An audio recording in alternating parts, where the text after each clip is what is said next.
সুপ্রিয় দর্শক, সবাইকে আন্তরিক শুভেচ্ছা।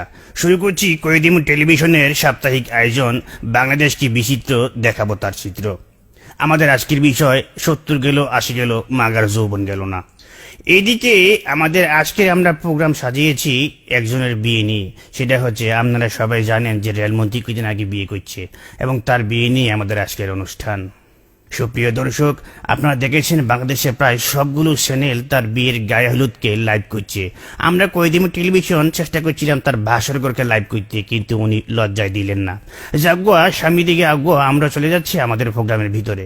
শুরুতেই তার বিয়ে নিয়ে আমরা শুনবো কিছু বিশিষ্টজনদের মতামত। আসলে 70 বছরের ইঞ্জিনের সাথে নতুন বগি কিভাবে চলবে আমার বুঝে আসে না।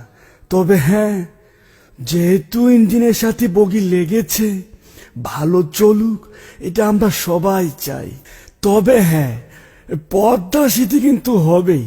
হ্যাঁ, না এখন ওই মাটি পরীক্ষা চলছে, পদ্মা সেতু হবে এবং সেই সেতুর উপর দিয়ে এই বগি এবং ট্রেন কিন্তু চলবে। এই নিয়ে রাজনীতি করার কিছু নেই। আসলে মজিব ভাই এই বয়সে বিয়ে করেছে, আপনি তো কয়দিন পরে ঠিকই মারা যাবেন, কিন্তু মেয়েটি কি করবে, সে তো জ্বলে পড়ে মরবে। যাই হোক, বিয়ে যেহেতু করেছেন, আপনাকে একটাই পরামর্শ দেব আইনজীবী হিসেবে। আপনার যদি কোনো সমস্যা হয়, আপনাকে আমি একটাই পরামর্শ দেব, আপনি কলিকাতা হারবাল বা মাদ্রাজ হারবালের কাছে যাবেন। হ্যাঁ, না লাকি মলম তো আমি অন্য কাজে ব্যবহার করি, এটা এই কাজে না। সাংবিধানিক এবং গণতান্ত্রিক ভাবে একটি দেশের যে কোনো লোক 70 কি 80 এটা কোনো যায় আসে না, সে বিয়ে করতেই পারে। আমিও চেষ্টা করেছি সর্বসাফল্যভাবে। বিবাহ একটি গণতান্ত্রিক অধিকার, এ নিয়ে রাজনীতি করার কিছু নেই।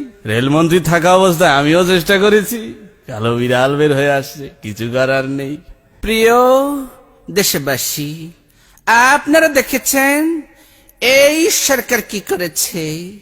বাল্য বিবাহ যেরকম অপরাধ, এই বৃদ্ধ বিবাহ কিন্তু একটি অপরাধ। এই সরকারের মন্ত্রী কি যেন নাম, রেলমন্ত্রী, একটি অল্প বয়সী মেয়েকে বিবাহ করেছে। এখন এই মেয়েটির কি হবে? যাই হোক, আমরা ক্ষমতায় গেলে ওকে রিমান্ডে নিয়ে হাত পা বেঁধে দেখব কত জোর হয়েছে। আমরা তীব্র নিন্দা জানাই। আগামী ঈদের পর তীব্র আন্দোলন হবে। হ্যাঁ, ঈদের পর কোন ঈদ সেটা জানিয়ে দেব। সুপ্রিয় দর্শক, সবার কথা শুনে আমার একটা জিনিস মনে হচ্ছে, কবি বলেছিলেন আমাদের দেশে হবে সেই ছেলে কবে যে 70 কিংবা 80 বছর বয়সে বিয়ে করতে যাবে। সবাইকে ধন্যবাদ। আবার দেখবেন আমাদের বিচিত্র অনুষ্ঠান বাংলাদেশ কি বিচিত্র, দেখাবো তার চিত্র।